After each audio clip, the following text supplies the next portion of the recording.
Welcome to the Recovery Stories podcast, bringing you stories of hope, healing, and triumph over the bondage of addictions, mental health struggles, trauma, and dysfunctional family systems. Our courageous storytellers have chosen to live their journey out loud in order to show others that they don't have to suffer in silence. The stories you will hear are raw, real, and may involve graphic and triggering content. This podcast is brought to you by Promises Behavioral Health's Rooted alumni community. If you or a loved one are struggling, have questions, or are ready to take the next step, call our admission center at 888-648-4098. Or visit us online at www.promisesbehavioralhealth.com. Our team is ready and waiting to answer the call for help.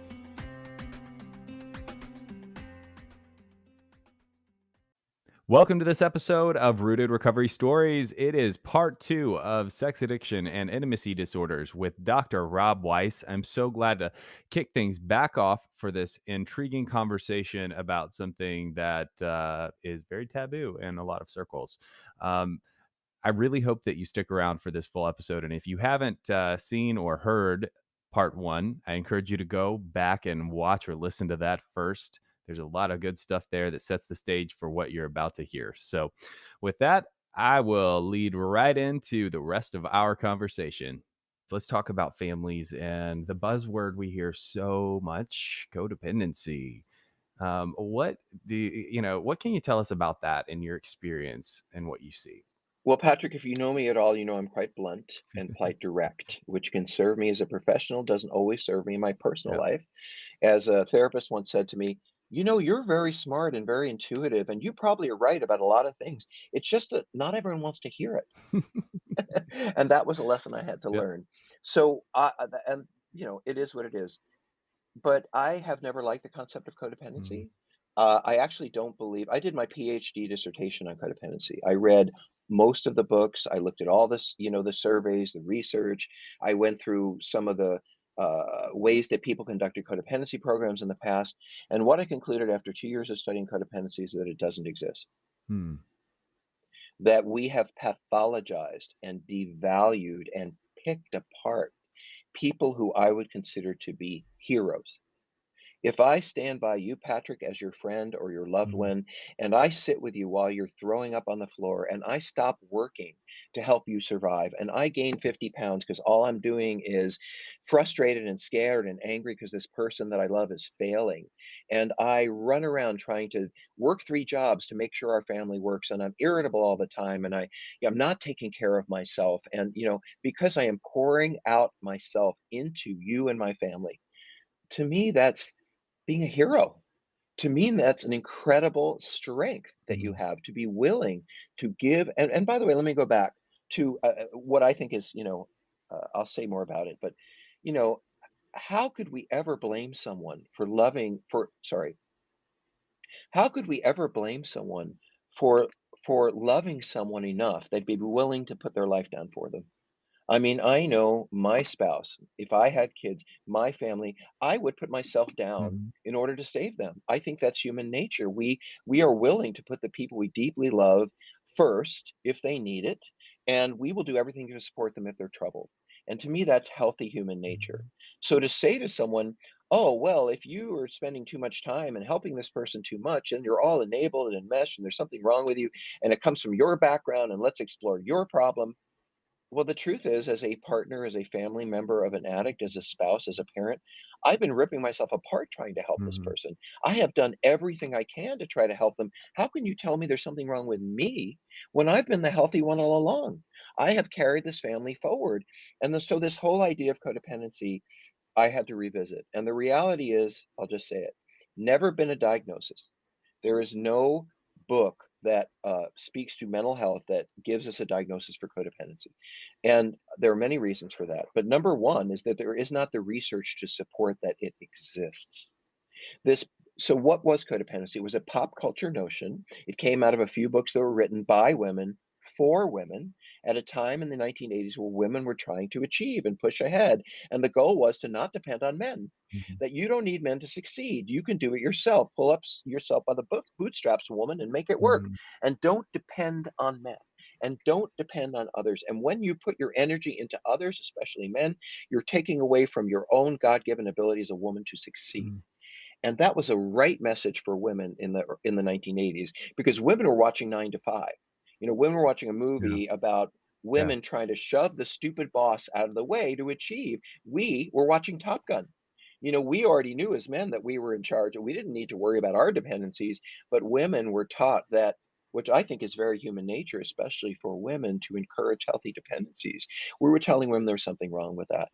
So to me, codependency has cast this incredibly negative view on people who are willing to give up of themselves and love Mm, someone. If you had cancer, and I was working 3 jobs and bringing everyone I could and reading every single book on mm, cancer and gained weight and stopped exercise, gave up my whole life to try to help you get through cancer. You would bring me casseroles. mhm, You would say what an amazing angel you are to stand by that person who's so sick. But if you're sick with alcoholism or drug addiction, what's wrong with me for giving to you, for taking care of you, all of that? And I think part of that comes out of that, partners and loved ones of parents of alcoholics, drug addicts, sex addicts, they don't know what to mhm, do. It's not like every parent and partner went to graduate school to learn how to deal with addiction. They're just doing the best they can, which means they may not do it right. mhm, But for us to go in and say, oh, well, the fact you didn't do that right is your codependency and you're really making everything worse and is so abusive. mhm, This person or this family has been putting their own needs, their own wants, their own desires, their own beliefs aside to take care of this person they love. And they alone are holding on to that hope of who that addict used to be. They hold the hope for who you could be, for who you might be, for who you have been, and they really hold out the hope for recovery. And by the way, the people who are most influential in your healing are your family members. They mhm, are the people who love you the most and who are available. That's a fact. So when you tell a family member to individuate, to self-actualize, to walk away from their family and the troubled person and mhm, detach, basically that's against human nature. It also is not culturally relevant in Eurocentric cultures, the ones where you say pull yourself up by the bootstraps and you can do it yourself, and like America.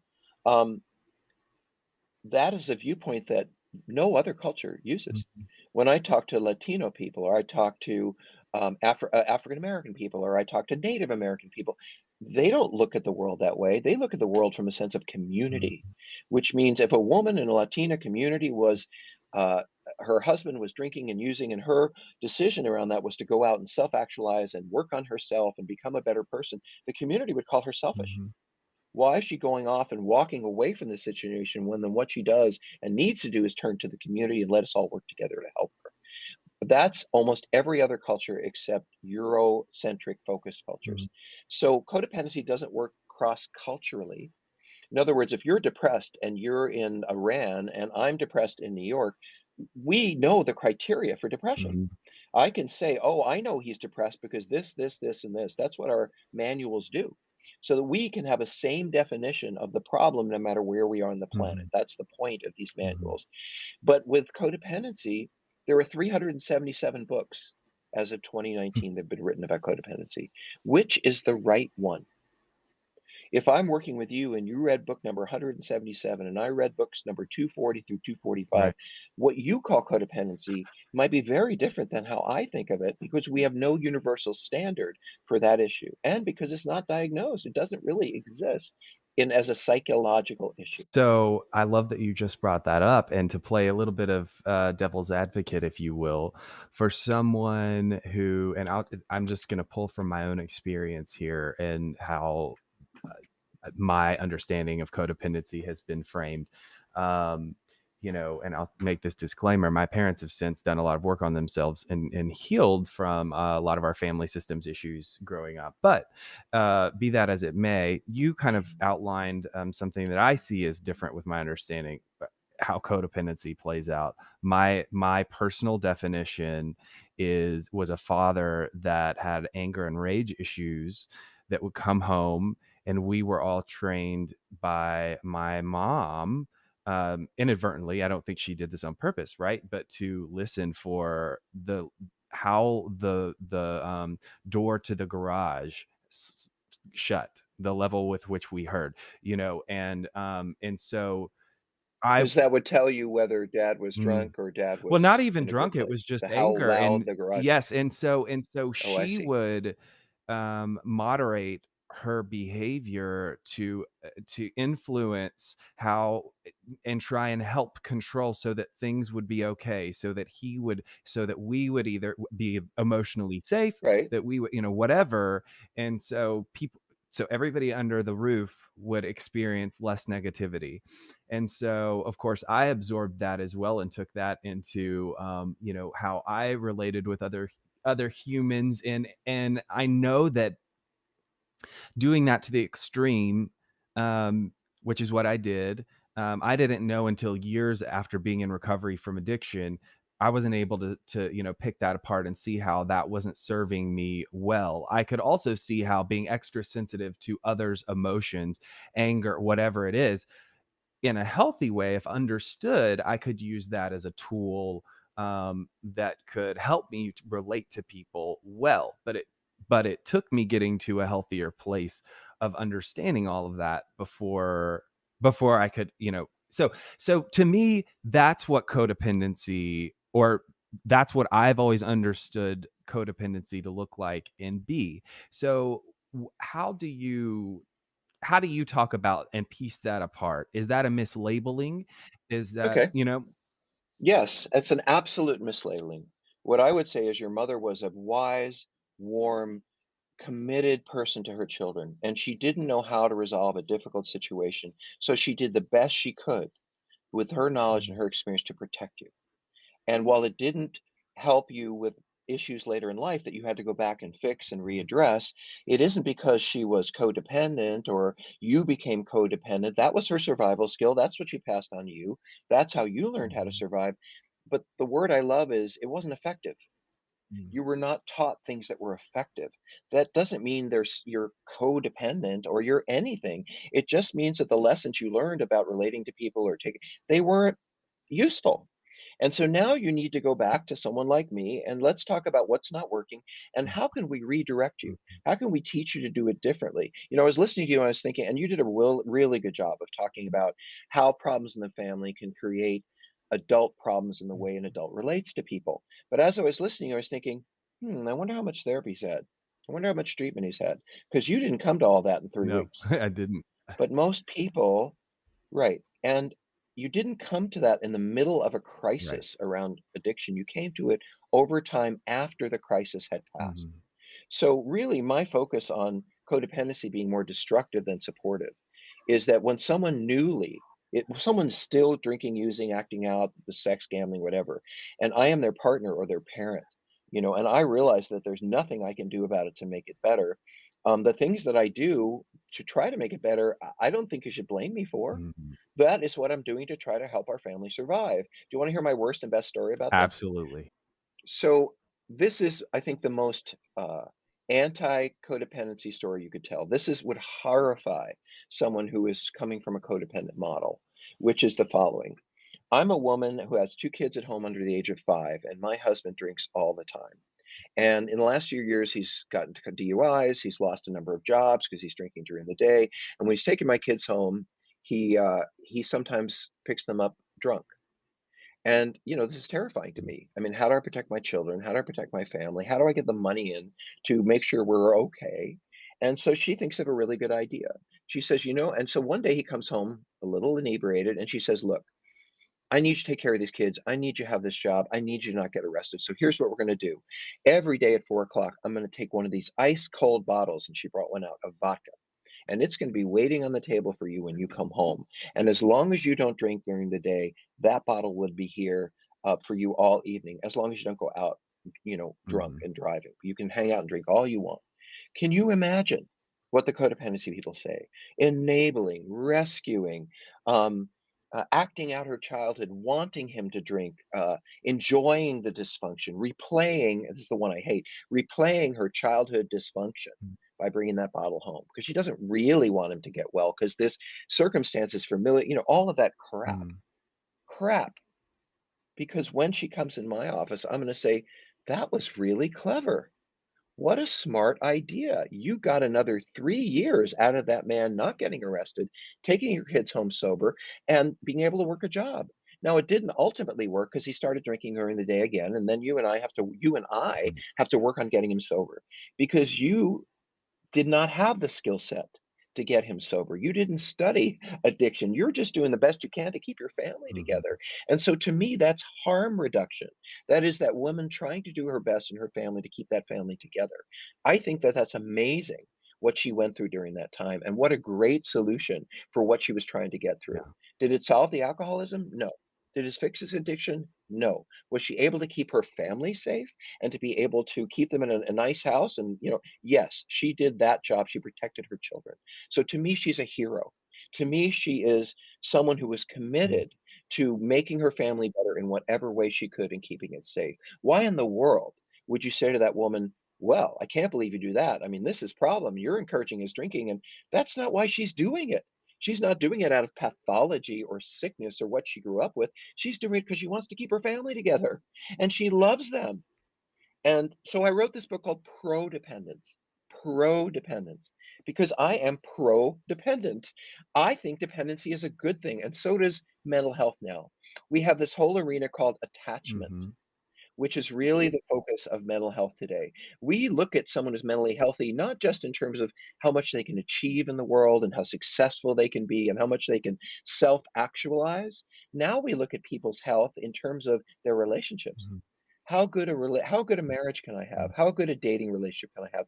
How good a coworker and community member can I be? We look at mental health in terms of interpersonal and relationships and also people being successful in life, but it isn't just about them. It's about them in relationship to others. And when you have that lens of us together working to solve problems, to love each other, then I am not, whatever I do, I'm not trying to make you sicker. I'm not enabling and rescuing and all that stuff. I love you. I love you and I'm watching you fail. And I am doing everything that I can, right or wrong, good or bad, to try to get my spouse back, to try to get my kid back, to try to restore my family. Because that's the healthiest thing that any of us do is try to bring our community, our family together because we love them. Mhm. And then you go into treatment, and what people should say is, "Boy, you're such a strong person. You hung out in a situation where many other people would have left." Not what's wrong with you for hanging out in the situation because you grew up in trauma and you learned to survive it. But that is a great thing to look at therapy 3 years later, Yeah. which by the way, many people will never get to because this isn't the 1980s. And most people don't have time to read 12 books about themselves and go, they can't afford to go to therapy, and insurance doesn't pay for Mhm. more than 3 sessions. Mhm. What they can do is to learn how to help in a more helpful way, understanding that their underlying motivations came out of health, came out of strength, came out of love.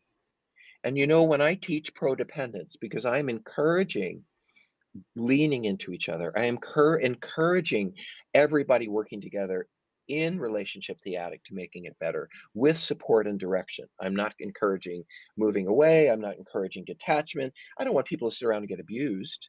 And of course, abuse is not okay, and we have to clarify that. Mhm. But I am encouraging the idea that that people who stick with troubled people are good people, are heroes, and don't need to look at what's wrong with them. We need to follow their example. Mhm. I admire someone who's hung out in a situation with someone who's really troubled and given up parts of their lives to try to help that person they love. That's something to be admired. And what codependency has done for 40 years is say, what's wrong with you for staying in this situation? What's wrong with you for helping and helping and helping when you know it's not going to get Mhm. better? Well, there isn't anything wrong with that person. They are filled with love and they want things to be better. The other thing is when those people come into treatment and their life has been a crisis for 12 years, and this person finally is beginning to get sober and they walk into that family group and they're looking for support and validation and nurturing and let me give you a lecture on what's wrong with a family member who lives with an alcoholic or any kind of addict. What I've seen more recently is people walk out. They're not interested in sitting in a lecture to codependency because they don't want to hear about what they did wrong. They understand that what they did was the best they could to make it better. Mhm. And now you're telling me that the only way to get it better is to change myself. Now, I agree that there is over-dependency, there's unhealthy Mhm. dependencies, there's problematic dependencies, but you know what? We had labels for that in mental health long before the 1980s. We had definitions and criteria and research behind over-dependency or Mhm. problematic dependency. We didn't need a new word. By the way, there has been no research done, none, and research matters. Research is involved in ongoing, evolving issues. You keep doing research to improve, to help. There's been no research done on codependency since 1994, which means that it is not in the sort of educational, academic, sort of the mucky mucks up here. They haven't had any interest in this for, Mm, 20 years because they see that it's a no-win road. Even in the mental, when I went to get help because my mother was mentally ill and running through the rain naked, like crazy, crazy. mhm, And I was an adult. And I used to go to AMI meetings, to the Alliance for Mentally Ill, which I highly recommend for people to go to if you have a mentally ill parent. It's a free NAMI and AMI. They're wonderful organizations for how to come to terms with a mentally ill parent or child or mhm. whatever that is. Because you come together with other people who are dealing with that. But in any case, when I used to go to those meetings in the 90s, there was a time when my mother came to my house in the pouring rain at 4 in the morning, not wearing a whole lot and completely confused, had no ID, and she lived in New York, and I lived in California. And what they told Wow. me at those meetings at that time was, you shouldn't let her in the house. She's gotta learn how to take care of herself, how to be responsible, and if you let her in that house and you give her a shower and you take care of her and you're just enabling her problem. She'll never understand the reasons to how important it is for her to get well if you keep fixing the problem. Well, the reality is, had I not let her in my house, she would have ended up on the street. Mhm, And codependency did not serve the mental health community because it gave families of mentally ill people a reason to not have to take the responsibility for helping them. Oh, good, they're just codependent, and I don't need. They have to fix it for themselves. So I can go and enjoy my life, and they'll get there, and eventually they'll join me as a healthy person. So many people ended up on the mhm, streets because families were told, don't step up for them.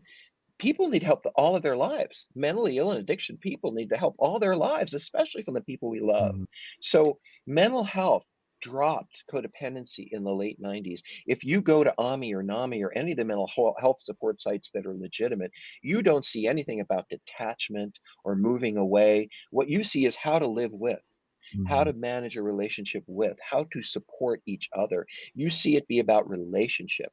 The only place, and I mean the only place other than the pop culture out there, the day to day, what people say to each other, the only place in mental health and addiction work where the word codependency still shows up is in the addiction world. mm, For some reason, we have not been able to let go of that word, and I would say that addicts perpetuate that, because it's so much easier, Patrick, for me to say to you, "Well, I live with you and we love each other, and you keep nagging and you keep complaining and you keep enabling. How am I can't get sober living with you. You're causing all these problems." What a great excuse codependency gave to addicts to keep acting out and using. They could blame their spouses. mm, And spouses, unfortunately, or partners and family members are all too willing to take on responsibility, because that's when you do when you're grieving. You feel like, what could I have done differently? What could I have done better? And when people are troubled, you grieve. And part of grieving is saying, what's wrong with me that this happened? And codependency fed right into that, which is said, let me show you what's wrong with you. mm, So this whole process that may have worked for women to individuate and become stronger in the culture and become more independent, which I think absolutely worked on many levels, and it didn't work on others. It has not been helpful in terms of loving, nurturing relationships. If I take an hour out of my day to go across town and pick you up because your car is broken, I'm not hopelessly codependent because my day was more important. And why should I go rescue you? I'm a great guy for taking an hour out to support you. And we haven't been able to make that turn into prodependence in the addiction world. hmm. Can So I say one more yeah, thing, Patrick? yeah, yeah, When I stood in book lines signing books for many years, I have written 10 books. So I've sat in a few book yeah, lines because I teach, and then and then they like sign your book. And, people are polite. Sometimes yeah. they come by, sometimes they don't. They buy a couple of books, whatever. But since Prodependence come out, I have, and I mean this sincerely, I have someone who hears that lecture and they come and they buy 5 copies, and they're Mm, crying. And they say, all of these years, I thought it was my fault that my husband did this. All of these years, I thought it was my fault that my child did that. And you were the first person to tell me that I was doing my best. You were the first person to tell me that I was trying as hard as I could and it wasn't my fault. And there wasn't anything that I could have done to make it better. Because the truth Mhm. is that addicts decide to use because they want to use. There is nothing as your partner, as your lover, as your parent that I can do to make Mhm. you not use if you want to use. That's what an Mhm. addict does. No, I can blame you and I can say it's your fault and you make me miserable and that's why I drink. But people who are miserable, they can go for a walk. They can go see a therapist. They could leave you. The logical Mhm. conclusion to having a bad day and being angry at you isn't to go drink or to go have sex with 100 people. And so Mhm. I think codependency has been used as an excuse for many years for some addicts to use. And it's provided a way for people who are in remorse and grief about the loss of this loved one to addiction to say, I must have some part in this. And we say with codependency, well, here it is. Yeah. So, yeah, I don't like the word. I don't like the term. I don't think it exists. I don't see any research to support it. It has never been accepted in the therapeutic community as a real thing. We have no insurance companies that will pay for codependency treatment because the diagnosis doesn't exist. So, and I see it hurting people. I see it hurting good, loving people who are doing their best to help their family survive, being called a bad name and be told there's something wrong with them. Mhm. Now, Well, I is think everything someone does when they live with an addict right? Is everything they do helpful? No, but they're doing it out of love and attempt to make it better. right. I think that, one of the things I hear so often about is how harmful labels are. Just in the term of language and treatment and therapy and everything, we have to have terms and labels to put on things, but sometimes we go overboard. And I can see, especially hearing from your perspective and just the history of this, how this can and has been damaging in many ways, um historically. And I wanted to kind of, you struck a chord with me when saying all of this about codependent, how people use the term codependency, and the negative side of culturally, especially in the addiction world. So in social media, I'm all through, all of the, I follow all the pages and the bloggers and everything, and I'm very active. And so I see the memes and everything, like I'm really inundated with all of that. And one of the things that has been bothering me for a while, and this isn't even just in addiction, it's in self-help, is this redundancy of cutting out toxic, using the word toxic and talking about in reference to people, and cutting off and cutting ties and all of those things. And it's almost this, and I hate to say sexual, or, bring gender into it and say girl power, but it's almost that energy of, yeah, like cut the, when it's toxic, cut it off. Like I'm not dealing with that anymore. I'm not whatever. And what the energy that I feel in all of that, that I've had like almost like sandpaper, but couldn't put my finger on it, is that um the energy with that is, rather than try and work on fixing a relationship or meeting a person where they're at because of their dysfunction or whatever, we're just going to all, power through saying, just cut them off. That's the right thing to do. Don't work on healing. The healing is in just severing ties. And I don't know if that, I don't know what you think about that, but that's somewhere I see that a lot played out on the internet. Well, I want to say something about that that's not, as you said, not related to addiction. The culture does not support intimate long-term relationships. We're constantly told in so many ways that, like you said, codependency is an example of when someone's troubled, cut bait and Mhm. run or fix them or whatever that is. But what I think people don't understand, it's so interesting to me at my age, is how hard is it to make a friend? And Mhm. then how hard is it to make a friend that you might travel with? And then how hard is it to make a friend that you might enjoy living with? Mhm. And then how hard is it to find someone you might enjoy living with for years and years and years? Those are not easy things to do. It takes a long time to find, and it's easy to find someone unhealthy. It's pretty easy to find unhealthy, but to look for a meaningful relationship, and no relationship is perfectly healthy, but where we can both grow. Mhm. And by the way, that is a prodependent relationship, not where the person leaves you to grow, but they move towards you to Mhm. grow. We grow best in relationship. I have been a stronger, more successful, more grounded person since I've been married than I ever was when I was single, because home is the most important word in the language. HOME. My home is the foundation of my life. It's where I come home to for when the world is hard out there. I come home and I get nurtured and I get peace and I get connection. And by the way, when I'm dying, I don't think, oh, I want to work more. I think I wish I'd spent more time at home with the people I love. Home is the place to go, And when people are dying, they often say, I want to go home, you Yeah. know. And yet, it seems so easy in this culture to, excuse the pun, run away from home. Mhm. I don't like them. I'm gonna look for someone. I mean, I think there is a, what's the word for it? It's like when you buy potato chips, it's there, it's gone, you buy another bag, you like this TV, it's disposable. Yes. Yep. Relationships are easy to toss Mhm. aside. And I think the problem is that people don't understand the meaning and the difficulty in creating something that really does work with someone that you can get along with. And there's much too much emphasis on love and finding the romance and the Mhm. songs and the music Mhm. and that's not love, that's how we bond.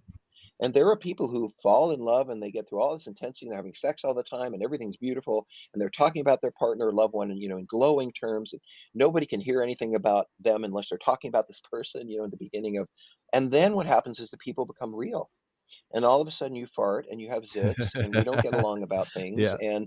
and I've had sex with you for a year and a half, so I don't have any of those feelings for you, so I must not be in love anymore. And what I would say to you is that's when the love begins. Yeah. When you can really see that person for who they are, that's when the love begins. And our culture says that all of that beginning stuff is what love is. And I think that's part of the problem because mature love is not celebrated in this culture. Duh. You can say that twice, 3 times, 4 times, because it's true. I can't agree more, and not just, romantically. I think that, like, as you say that, I Oh, think that, like, even with, it's people in general in our lives we're taught to think that they're disposable. We don't have to tolerate, this or that, and, just and I couldn't agree with you more. disposable, Yep. disposable. Yep. And I'm not saying there's anything wrong with this, but it's next person, next person, next person, Mhm. next person. And yes, I may form attachments, but there is this concept of next one, next one, next one, next one. And that, while I love this instrument, I really do, it doesn't always provide the means for deep and meaningful connection, Yeah. but it sure does provide an opportunity for superficial connection. Mhm. And while I think we already know how to do superficial connection, so going out in the world and having something be deeper than this is not something we practice. I often say, actually, I think this is pretty funny, that in high school, when I went to high school, if I wanted to date someone or be sexual with someone, I had to learn how to hold their hand. I had to learn how to take them to a movie. I had to learn that if I touched them here, it wasn't okay, but if I touched them there, it was okay. I had a learned experience in learning how to date, how to be close to someone, and a little bit about sex. Mhm. I don't think that most people are having sex online before they ever meet. So Mhm. the idea of getting to sex and skipping over all that other stuff, I actually think, and I'm not trying to be an old fogey, although I am, there is meaning in all of that stuff. And many folks who have not had the experience of developing and growing intimacy, they just expect it to be there by the second experience if you got along online. But I do want to say something about intimacy, Mhm. Patrick, because earlier you said, intimacy can be in a non-romantic relationship. Mhm. And this is probably one of the most important lessons that I can bring to this audience, if I to any audience, is that intimacy is not about sex, not at all. Intimacy is a form. Sorry, intimacy is not about sex, not at all. Sex is a form of intimacy, Mhm. but intimacy ultimately is about being known. And I can just show you this so clearly. When I sit in group with the guys at Seeking Integrity, and I have the guy who's aloof and doesn't share and, keeps himself separate. And the group says things to him like, I really can't get to know you. I really, you know, you seem distant and unavailable. And, it's like I can't connect to you. But the minute I can get that guy to start talking about his experience and opening up to the others about difficult things, I say to them, what happens when that man starts talking about difficult and challenging things and emotionally upsetting things? Do you move toward him or away? And all the men will Mhm. say, no, no, when he's talking about difficult things, I move toward him. And that's because he is being intimate. He is making himself vulnerable to your not listening, to your not caring, to your abandoning. And if he makes himself vulnerable in that way, then people will move toward him. And intimacy is like that. I go on a date and I'm a little intimate. I say, well, I've had a few issues in childhood. And then I watch what they do. Do they listen? Are they curious? How do they respond to my intimate gesture? And if they say stuff like, well, that's really interesting. I had problems in my childhood too, and it's really tough. And great. I know that this is someone I can be intimate with because they respond in a way that makes me feel good. Mhm. If I go on a date and I say, "Hey, I had a few child issues," and they say, "Oh my God, everybody's had child issues, but let's talk about something else," then I don't feel safe Mhm. because they have not moved toward me. And I think that's a great measure for any relationship is when I start out with and I'm not saying go on a date and tell everyone about Right. everything you've ever done because I've seen that, but begin to let a little drop of stuff underneath into Yeah. my friendships, into my relationships, and people will come toward you. Yes. And sex is another form of people coming toward you. Sex is very vulnerable. You're naked. They could reject you. They could not want you. They could point out your zits. So you are making yourself physically vulnerable when you're available for sex. And they move toward you or make you comfortable or they move away. And so sex is one form of intimacy, but intimacy is about connection. It's about trusting, being willing to risk that you're trustworthy, that I Mhm. can be vulnerable. And when I am treat you as trustworthy and I am vulnerable, you move toward me and we are intimate, not sexually intimate, but emotionally intimate. And that's the whole thing. That's how it works. But people who are afraid or too broken or too scared, whatever it is, to be open and to be vulnerable and to let themselves be known, they walk around lonely all the time Mm. because people don't move towards you when you are not emotionally available. They move towards you when you lean forward and you share. Every 12-step program will tell you that when someone raises their hand and they share something difficult, it's not like my family. If I share something difficult in my family, like, we don't have time for that. Let's talk about something else. Mom's in the hospital, but what did you have for breakfast? Mhm. When I raise my hand in a 12-step meeting, people say, and I talk about something difficult, people come over to me and they give me a hug Mhm. and they say, would you like to go out for coffee? Or tell me more about that. That must have been difficult. I make myself vulnerable and open to intimacy every time I raise my hand in a 12-step meeting. And that brings those people toward me. And in that environment, I can learn about intimacy and I can learn about connection. I think that's one of the reasons why 12-step programs are so important for all of this us disconnected addicts who don't Yes. believe in relationship and hide. So true. So, so true. I know that I, personally, I have to attribute my ability now to, being authentic, which is so much of what you were just talking about, is Yes. the really, what it comes when you're truly authentic in front of around with another person, um, is that not the deepest form of intimacy? Like when you can show all your blemishes and all those things. I learned the basics of that, of safety and of being able to embrace that in 12 steps, and will be forever grateful. Or in treatment, like I Yeah. said, bringing that community together. Yes. Um, I'm not sure so I would say the highest form of self-expression on some level is to be completely open and vulnerable, Mm. but not right away. Yeah. You don't wanna go on that first date and say, "Well, my Sure. parents did this, and when I was drinking," and because then you're pushing the person in from away because you're overwhelming them, and they don't know how to respond. So this is also balance for addicts because we don't know how to measure sharing the right amount, and so sometimes when in recovery from addiction, we just share everything, Mhm. and then we go back to the same thing, which is they didn't love us, they didn't accept us. Well, that's because you vomited all over them, Mhm. but taking little teeny steps along the way. Interestingly, this goes back to sex addiction briefly, is because you would think that someone who goes out seeking sex is looking for intimacy. They're looking for the opposite. They're looking for someone who is disposable, that they don't know well, to Mhm. make them feel important and special without them having to reveal anything about themselves.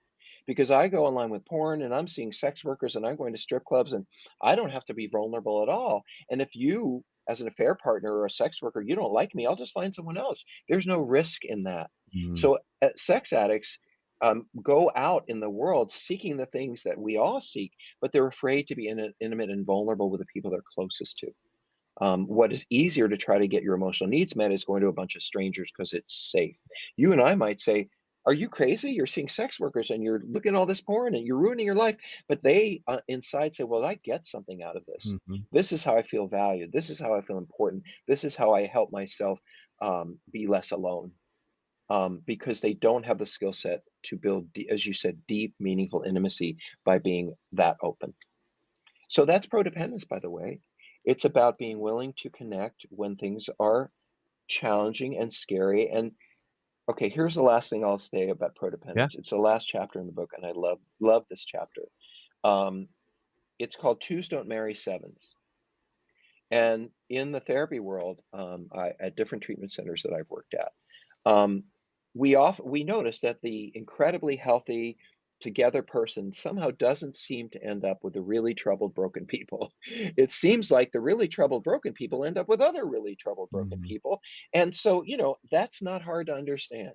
If you are emotionally an 8 and you have yourself together and you're moving forward and things are going well, and you look over at that person who's an emotional 2 and they're drinking and they're a mess, you don't want to go out with that person. They're Mhm. a mess. Mhm.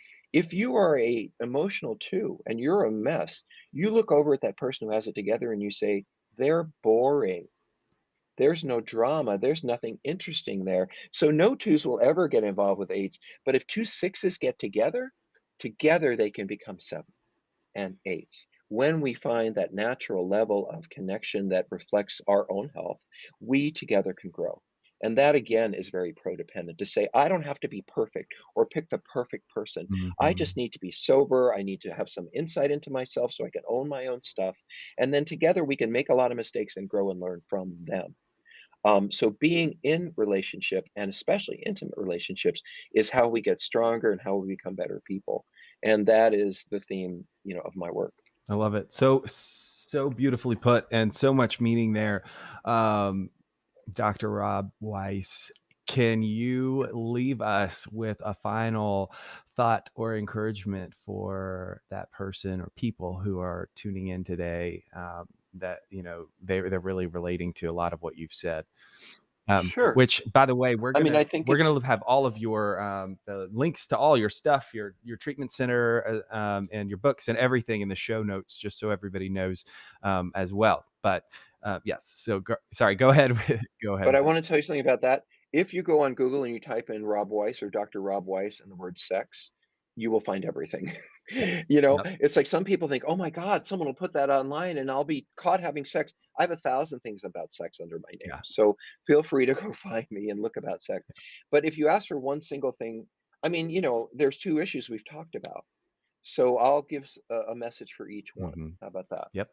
So for those people who are really struggling with problematic sexual behavior and don't know and think they're bad people and that they're amoral and that they are hurting people and they can't stop and that must mean because they want to hurt people and all that stuff. I would say that change is possible Mhm. and change can happen. And I can see really broken people learning how to be committed and emotionally faithful and connected to the people they love, who have started out by being non-intimate and having crazy, out of control porn use or whatever it is. I believe in connection, and I believe that we can teach and help people find their way out of that darkness into connection. I also believe that having a ton of casual sex, while good for healthy people, if that's what they want to do, is not healthy for those of us who are broken around relationships. And we need to learn how to be intimate to get those needs met that we get met through a lot of sex. About prodependence, if I had one message, it Mhm. would be to the partners and families and parents and loved ones of addicts. And I want to say this to you as directly as I can. You have done nothing wrong. There is nothing you could have ever done to make that person drink or act out or use. And there is nothing that you can ever do to make them drink or act out or use. You may make them miserable. You make them unhappy. You may try to control them. You may enable whatever that stuff is. But the truth is that you are not responsible for someone else's behavior. And don't let anyone ever tell you that there's something wrong with you for doing everything you can to love another person. You may not do it right, But the fact that you're there trying to do that makes you a hero. Mm, beautiful, beautiful words. Uh, Dr. Rob, thank you so much. This has really been wonderful. Such a great conversation, and I've continued to definitely learn more as well. I remember the last time I heard you talk, you were just starting, or at least for me, I was just beginning to hear you talk about prodependence, and so it's been very enlightening for me to hear about this, and I'm sure for a lot of people tuning in as well. So. Thank you for all the work. Well, it's become a thing. Yeah. I mean, there are Prodependence Anonymous meetings. There are people. I mean, the book is.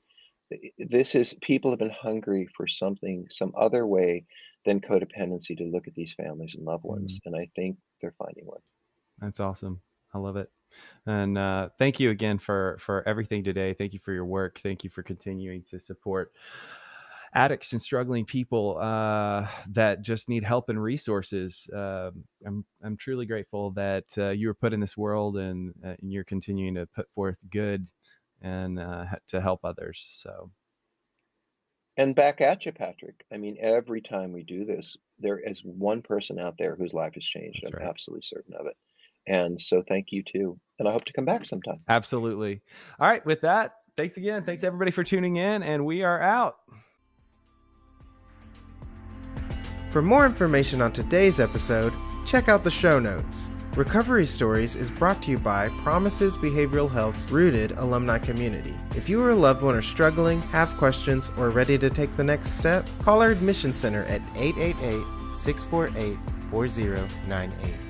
Or visit us online at www.promisesbehavioralhealth.com. Our team is ready and waiting to answer the call for help. Whether you're watching on YouTube, Facebook, Instagram, or listening on Spotify or Apple Podcasts, please share with your friends. Follow, subscribe, and leave us a review. We are grateful for you and hope that you have been encouraged by today's episode. As always, remember you are only one decision away from a completely different life, and it is never too late to start loving yourself.